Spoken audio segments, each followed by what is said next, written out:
بسم الله الرحمن الرحيم kafin mu fara karatun ayoyin farko na wannan sura zan kara wato bayani akan fatawar da nayi a wancan satin dangane da cinikin nan da ake ta yadawa, cinikin ka kawo mutum kaza, duk mutumin da ka kawo zaka samu ƙari ko zaka samu kuɗi a cikin akawun ɗinka wanda za a sa maka sakamakon jawo wannan mutum cikin wannan ciniki.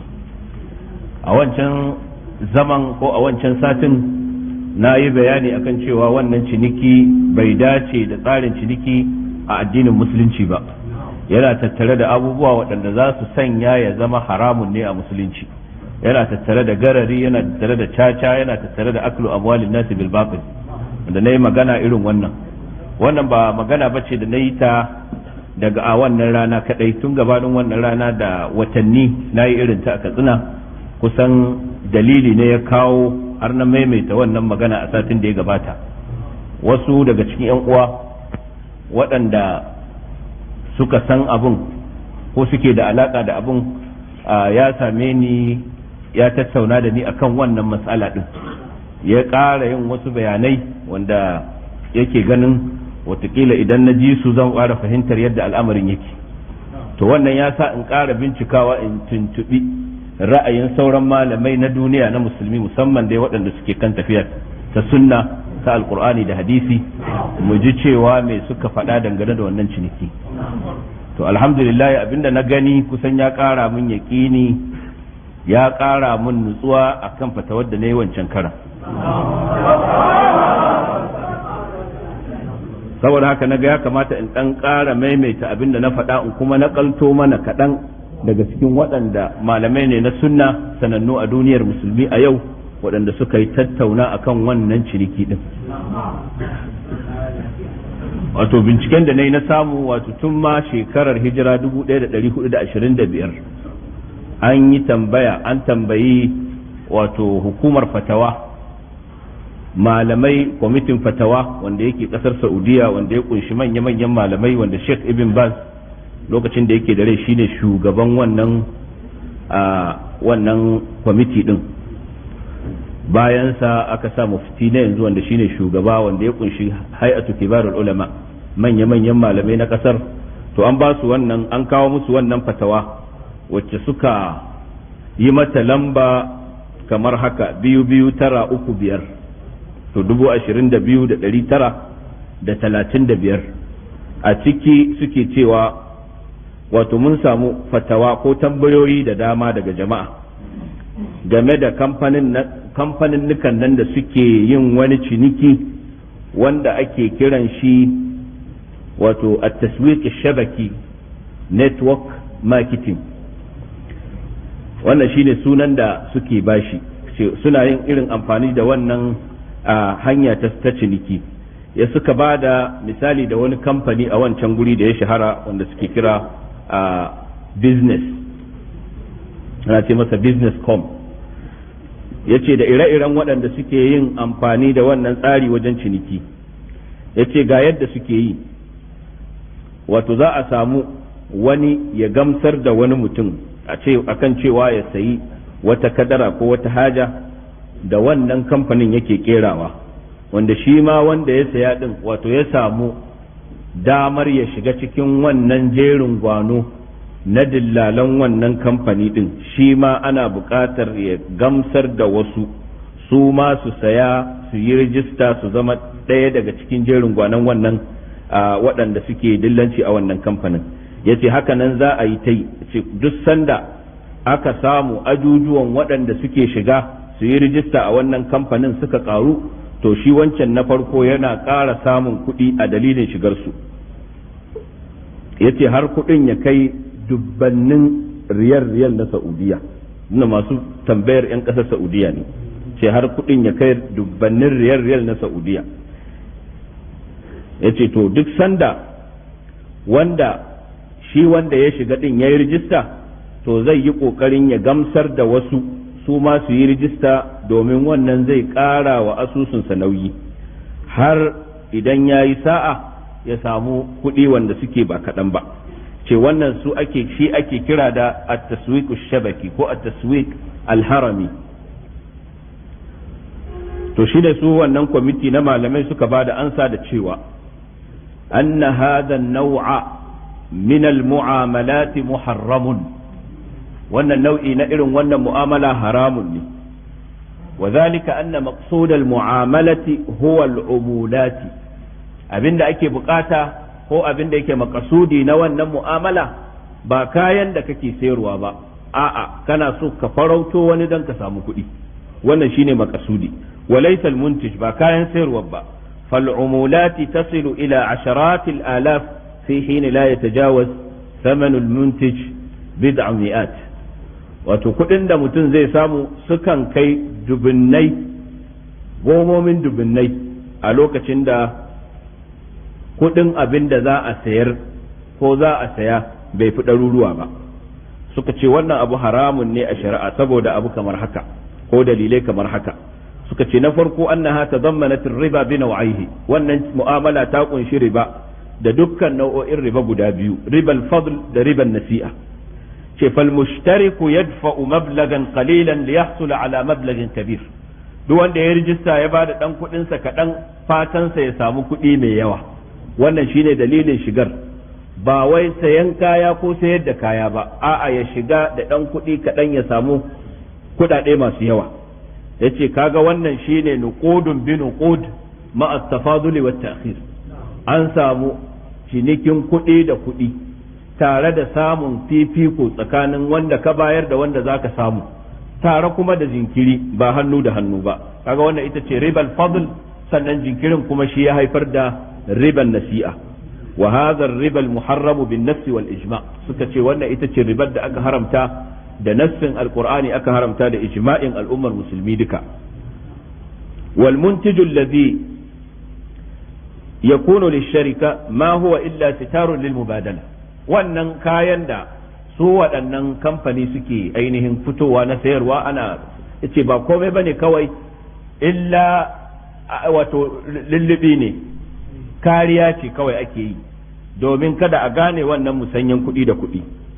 ce fa huwa ghairu maqsudin lil mushtari, wanda zai shiga ba kayan bane maqsudin sa shine ya jawo mutane su kawo kuɗi dan shi ma a ƙara masa a cikin asusun sa, wannan shine maqsudin sa, ba kayan da yake rikewa yana sayarwa ba. to kaga wannan yayi kama da bai'ul ina, wanda ake sanya sil'a tsakanin mai san rance da wanda zai bada bashi amma da ruwa, amma sai a fake da wani ciniki wanda yake na boge. suka ce abu na biyu yana daga cikin garari, musulunci duk ya hana garari shine abinda kake kai kawo tsakanin riba da hasara amma kafin rinjayar da bangaren hasara, wannan shine garari.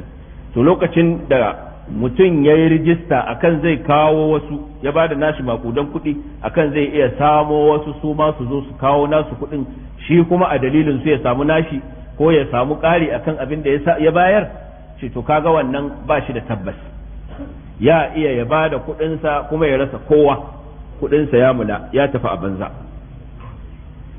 to sannan kuma suka ce a cikin wannan akwai aklu sharikati amwalan nasi bil batil, su kamfanin na can koli su fa ne za su yi ta cin kuɗin jama'a bisa barna, wanda su da suka tsara abun ba yadda za a yi asara, tunda kuɗi ne za a yi ta generating na jama'a, ko dai da kuke ƙasa ku kwa iya shiga ku rubuta tarko ya kama ku ba tare da kun samu komai ba, amma su na saman ba za su samu a wato wata asara ba. kaga wannan aklu amwalin nasi ne bil batil. suka ce kuma a cikin wannan mu'amala akwai algush, akwai tajalisi, wato akwai algush a ciki, akwai ɓoye kuma abin da yake aibi ga mutane ta hanyar a ruɗe su da cewa za su samu kuɗi mai tarin yawa cikin ɗan ƙanƙanin lokaci. wannan ya sa mutane su ta ba da kuɗinsu domin suna tsammanin nan da ɗan lokaci kaɗan za su zama wato bujuwas, su ma za su yi nauyi, za su shiga cikin 'yan ajin masu nauyi, wannan ya sa su yi ta kokarin su ba da abin da suka mallaka. kaga wannan akwai algush a ciki, wannan kuma algush haramun ne a shari'a. annabi sallallahu alaihi wasallam yana cewa man gashshana falaysa minna.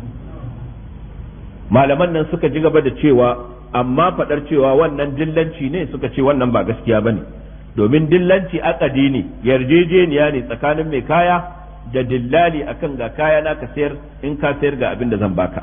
Saboda haka kaya ne ya haɗa su, idan an sayar da kayar maganar ta ƙare, wannan shine dillanci. Da zarar ka sayar ka samu abin da ya yi maka alkawarin za ka samu, in baka sayar ba shikenan, wannan shi ake kira dillanci. Suka ce kuma yakan sayar da wannan hajan ne ga waɗanda suke buƙatar ita hajar, amma shi wannan yakan yi ƙoƙarin ya jawo wani ne wanda shi ma zai jawo wasu, kaga sun sha bamban. Suka ce wannan akwai wa bainahum wa baina hadha wa hadha farqun zahir, akwai bambanci ta zahiri na zahiri tsakanin dillanci da irin wannan a ciniki din. Saboda haka suka ce ba ya da alaka da dillanci, don haka suka yi bayani akan wannan ciniki bai halatta ba, haramun ne a shari'a. To ba su kadai ba, malamai da dama sun yi wannan fatawa, ko kuma wato kwamiti na fatawa na bincike da dama sun yi wannan. Akwai mujamma'ul fiqh islami da yake Sudan, su ma an kai musu wannan fatawa gabansu bayan malamai sun haɗu sun tattauna, sun dubi wannan mu'amala ta ɓangarorinta da dama, su ma suka fita da sakamakon cewa wannan mu'amala bata halatta ba, haramun ce. Bayanin su bai sha bamban da yawa da bayanin da waɗancan hay'atu al-lijnati da'ima lil ifta suka yi ba. Sannan banda su, daga cikin waɗanda suka yi fatawa da haramcin wannan ciniki akwai wani malami da ake kira Ustaz Hussein Shahata, malami ne wanda yake masanin tattalin arziki na musulunci da yake karantarwa a jami'ar Azhar. Shi ma tambayar da aka yi masa, ansar da ya bayar, idan koma ka duba cikin Islam Online na su Sheikh Yusuf Al-Qaradawi za ga wannan fatawa ta shi wannan malami Hussein Shahata. Haka nan akwai wani malami masanin fiqhu da tattalin arziki na musulunci da na zamani wanda ake kiran shi Dr. Ali Muhyiddin Al-Qaradawi, malami ne a jami'ar Qatar, kuma shine shugaban kismi ko tsangaya ta fiqhu da usulul fiqhi a wannan jami'a din. Shi ma bayanin da yake nan. Akwai wani malami shi ma da ake kira Dr. Ahmad ibn Musa As-Sihli, shi ma malami ne a ƙasar Saudiya, shi ma ya irin wannan fatawa. Haka nan akwai Sheikh Muhammad Salih Al-Munajjid, shi ma ɗaya daga cikin fitattun malamai ne sanannu waɗanda suna da karantarwa da yawa a duniyar musulmi ba a ƙasar Saudiya kaɗai ba. Shi ma tambayar da aka yi masa bayanin da yake nan. Banda shi akwai wani malami da ake kira Sheikh Ibrahim Ahmad Sheikh Zarir, shi ma ya yi wannan fatawa. Akwai wani shahararren malami sananne wanda suna ɗaya daga cikin shugabannin tafiya ta sunna a Sudan, wanda ake kiran shi Dr. Abdulhayy Yusuf, shi ma fatawar da yake nan yayin da aka yi masa tambaya akan irin wannan ciniki. To banda su akwai wasu da dama wanda dukkaninsu ba su saba ba akan haramcin wannan fatawa. Wanda ya bincike mai zurfi a kanta, wani malami da ake kira Dr. Sami As-Suwaili, ɗaya ne daga cikin kwamiti na bincike da nazari akan harkan tattalin arziki a addinin musulunci a ƙarƙashin bankun rajihi ko sharikatun rajihi, da sananniya ce ga waɗanda suka je ƙasar Saudiya za su yi ta ganin kamfanin Ar-Rajihi, wanda yake kamfani ne na hada-hadar kuɗi da musanyen kuɗi. To shi wannan ɗaya ne daga cikin mambobin wannan kwamitin bincike da nazari ta fuskar addinin musulunci na wannan kamfani. Kusan ya yi bincike mai tsawo akan wannan ciniki. Wannan ciniki an fara shi ne 1905 kamar yadda ya faɗa, kuma lokacin da aka fara shi da ba a ma kawo kaya ko wata haja, a kawai zabarin mutane za a yi ta yi ana farautar su. To sai ya zama na kasashe sun faɗaku, hatta ma kasashen arna din waɗanda aka gina su akan riba din suka gane cewa kawai ko wannan ne ake wa jama'a. Amerika suna daga cikin waɗanda suka zare ma kamfanonin da suke wannan ido, suka ce za su gurfanar da su gaban kotu in ba su daina ba. To shine sai aka fito da kaya wanda ya zama na kamar labile ne don a ɓoye abin da yake karkashi. A ƙasar Pakistan, wanda wani ɗan Pakistan ya shahara a wannan nahiya, wanda suna daga cikin na farkon wanda suka assasa wannan business din. Shi ma lokacin da ya yi tsanani a wato yada wannan business ya yi tsanani a ƙasar Pakistan, har sai da wato hukumar harkokin cikin gida ta Pakistan suka fito da gargaɗi ga 'yan ƙasar su cewa su yi a hankali, su yi taka tsantsan, in ba haka ba za su fada cikin 419. saboda haka za ga kasashe da dama sun yi ta faɗakarwa akan wannan ciniki. Mu da yake ƙasar mu ba ruwansu ko ma me ya cika ba abin da ya sha musu kai, su ma ci suke yi. Haka dan wani ya zo zai ci ina ruwansu da su faɗakar da kai.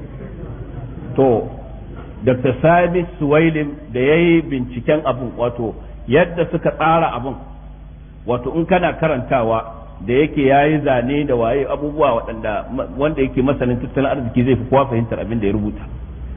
Wato ƙarshe dai za ka ga kawai wata tatsuniya ce, kawai ana so a farauci kudaden mutane, domin kullum ana ƙara wato yada wannan abun, jama'ar da suke shiga kuma ana suranta cewa suna yawa. Idan sun fara da 2 to aji na 2 za su zama 4, aji na gaba za su zama 8, aji na gaba za su zama 16, haka za su yi ta rubanya.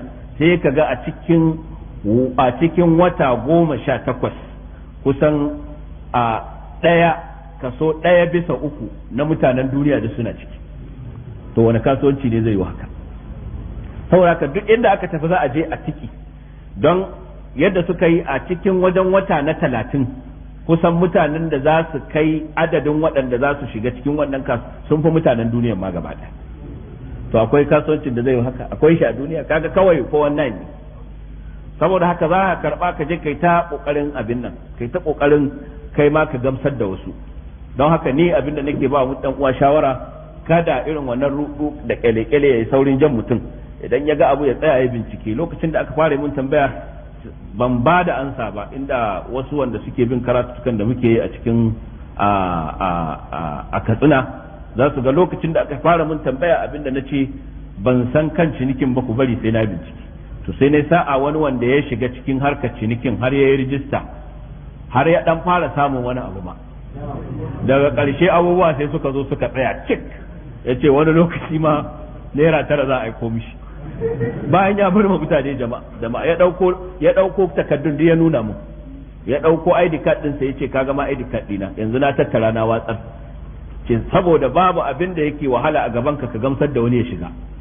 Ce to in baka samu wani ya shiga ba kai ka asara kuɗin ka. Ce hawa ne, akwai 5,000, akwai 10,000, akwai 15,000 gwargwadon irin ƙarfinka. Ce shi waɗanda ya yi ƙoƙari ma, waɗanda ma har suka saya yake ɗan samun wani abu, ce wasu mata ne na gidansu suka dace, ya ce ku yi a hankali fa, akwai suka ce su tun da dai ya yi musu bayani ana samun kuɗi sai sun saya, tun da suka saya har yau ko ba samu ba, sai yawon tallatawa suke an ƙi gamsuwa. To duk mai hankali idan ya ga abun gaskiya ba zai nutsu da shi ba. A musulunci babu wani nuku-nuku, komai na musulunci filla-filla yake, wato dara-dara yake, kowa na fahimtarsa. Amma wasu abubuwa a ɓoye a can a ƙarƙashin ƙasa ake ta ƙulle-ƙulle, an yi wani plan waɗanda za a iya karɓar kuɗaɗen mutane, su fa ba yadda za a yi su asara, su waɗannan kamfaninnukan, kuma kai lokacin da ka saya baka san a wani aji ma kake ba. Saboda haka na so in ƙara bayani, in kuma ƙara cewa ina nan akan wannan fatawa, kuma na ƙara samun gamsuwa ganin cewa da dama daga cikin malamai masana waɗanda sun fi ni sanin harkokin tattalin arziki na duniya abinda suka faɗa kenan, da kuma malamai masana wanda sun fi ni sanin harkoki na fatawa ta addinin musulunci abinda suka tsaya a kansa kenan. Saboda haka ni ma ina kan wannan fatawa daren daɗan.